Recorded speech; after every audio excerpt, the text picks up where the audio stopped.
Hey Jameson, can I get a radio check? I got you loud and clear there, boss. Right on, buddy. So we're in Buras, Louisiana, and the plan today was to just try and get on the water because we couldn't get on the water at all yesterday and get after some redfish. You know, the plan for this whole overall trip was to do tuna and then redfish. Successful on the tuna, and then we had a day that we couldn't even get out because of the weather. We battled the weather pretty good on this trip. But Jameson has visited this area before, and he had some good ideas on where he thought we could get out, maybe have a little bit of protection from the wind, and that he had a little bit of confidence in because he had fished in this area before. So, you know, it's really nice to come out with somebody who fishes the area, who at least has a general idea of what we should target, where we should target them, and what we should use. The last couple of days, the weather has been pretty horrific. I mean, torrential rainfall all day yesterday, and we wanted to get out on the water, and we just weren't able to. This morning, we saw a minor window of opportunity to get out there, and we decided to go hit it. All right, today with these conditions, we're gonna be throwing, I've got all bait casters here, medium 7-foot rods, medium heavy for some of the bigger baits. I'm gonna try a little topwater, but in these windy conditions, I'm probably gonna be using the Z-Man chatterbait quite a bit. It's got more flash and a little more vibration. It's a good search bait because it's gonna be tough to sight fish today, especially with the cloud cover. Like I said, I've got the Rain Shadow Immortal series, medium and medium heavies, 7 to 7'2". That way if the fish makes a run around the bow, I've got enough reach to get out around it, and it's good for casting. Paired up with low profile reel, spooled up with about 30-pound braid, and again, I'm using 12 to 20-pound fluorocarbon depending on my bait setup. My go-to setup today was a 7.5-foot Century advanced fishing rod, super sensitive, great casting, good backbone, low profile reel that was loaded with 50-pound Seaguar braid, and then just a short top shot of 12-pound Seaguar Premier fluorocarbon. And then I was using a Tactical Anglers crossover stalker surface lure, basically for walking the dog, and it was deadly this morning.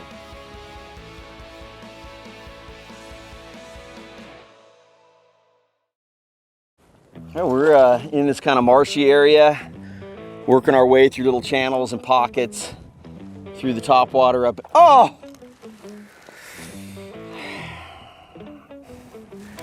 Oh, I'm sorry, buddy. Was it a good one? I said, kind of letting him swim around for a while, waiting for the camera to get here, and it comes off, of course, right when he starts rolling. But working these pockets in here, working the topwater, walk the dog. This is a TA crossover. Blew up just right in the little pocket up next to the weeds. Super fun, cool fish. Just got to get another one now. Since we had the cloud cover that we did, the topwater bite should stay on pretty much all day. So being able to use that, making that noise when we have windy conditions and we're in that thick stuff is going to draw those fish to it. It's too cloudy to really sight fish, it's too choppy and windy, and the water's a little too dingy to sight fish as well. So we're trying to draw those fish to the bait instead of trying to sight fish them or put it right in front of their nose, because we don't really know where they're at. So using the topwater bait, making that extra noise, and then also using the chatterbait where it has a little bit of flash and a little bit of vibration is going to draw the fish to us. Oh, he's not done yet. This is why I like to pedal drive. I'm sitting here fighting a fish with one hand, got a net in the other, and I'm still controlling my boat. Woo! Got it. That's what I'm talking about right there. That's why you come to Louisiana.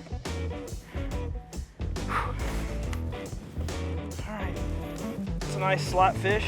If we were going to eat, this would be a great eating size fish right here. We're going to get him back in the water. Catch another one. It's looking like beers might have to be on you if we don't hurry up. Got one fish, dude. I think I got a little bit of time. Having even just the one fish blow up kind of justifies in your mind that you made the right decisions. So let's hope that we continue to see some of this action. non-stop topwater action is what I want to see.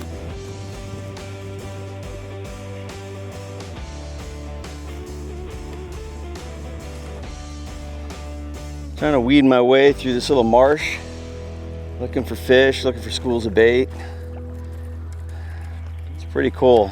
It's cool to be able to get up really high like this to kind of weed your way through these little channels. The conditions down here today, due to the rain and the wind direction, the tide was definitely higher than normal, and it was almost what I would call a flood tide. It was pushing all these fish back up into these grass pockets, and they were trying to get into the places that they can't normally get to and get as far in there as possible.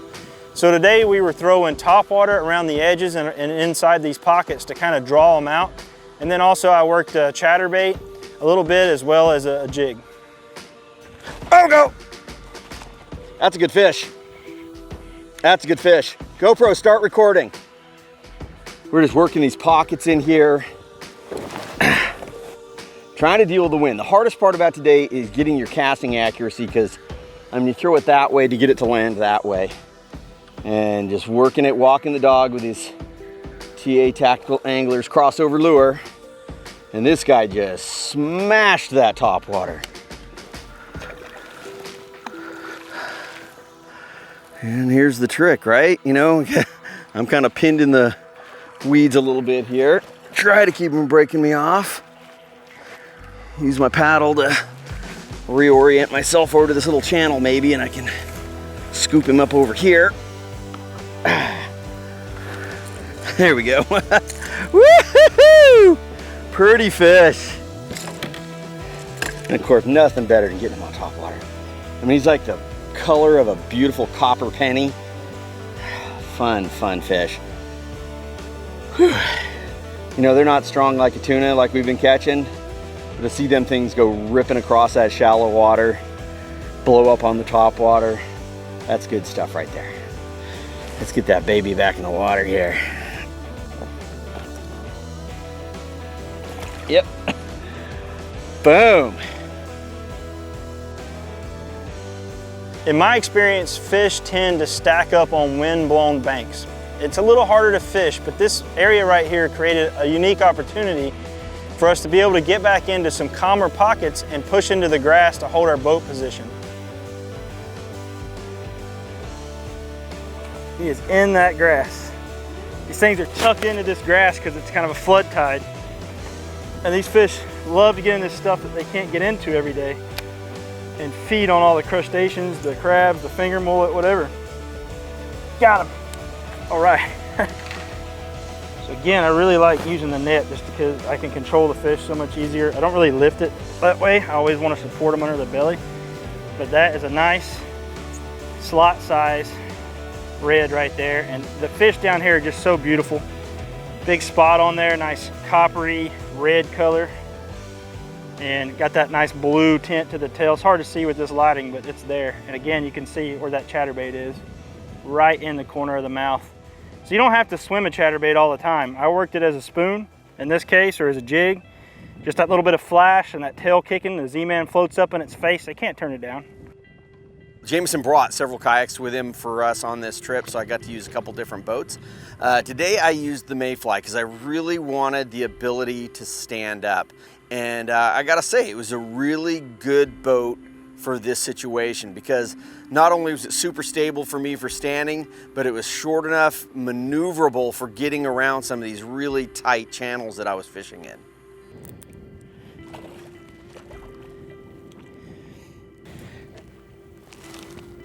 Very pretty fish. 3 spots on one side, 1 spot on the other. Kind of had that real copper penny look about him. TA crossover lure. Let's get him back in the water. I've had him out for a little bit, but man, it sure is pretty, huh? I chose the FD to use down here in Louisiana, both for the offshore part and the inshore part. Now, when I did move back into the shallower stuff, into the grass, where I really wanted to stand up to make accurate casts, all I had to do was take one finger and raise that drive unit up into the hull of the boat, pull my paddle out, and use it just like a regular kayak. It's starting to rain, dude. So of course, Typical kayak fishing show fashion, it's raining.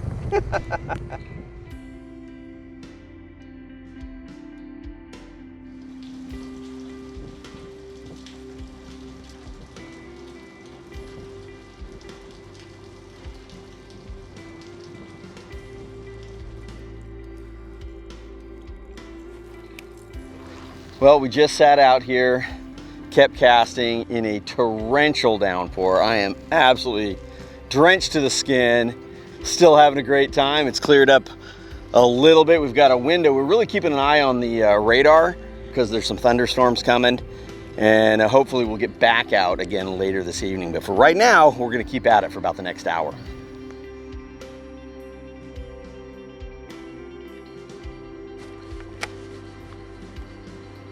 So I was bringing my topwater through this section, and just as I was lifting my lure out of the water, I got absolutely blown up on. Huge explosion. The smallest needlefish I have ever seen.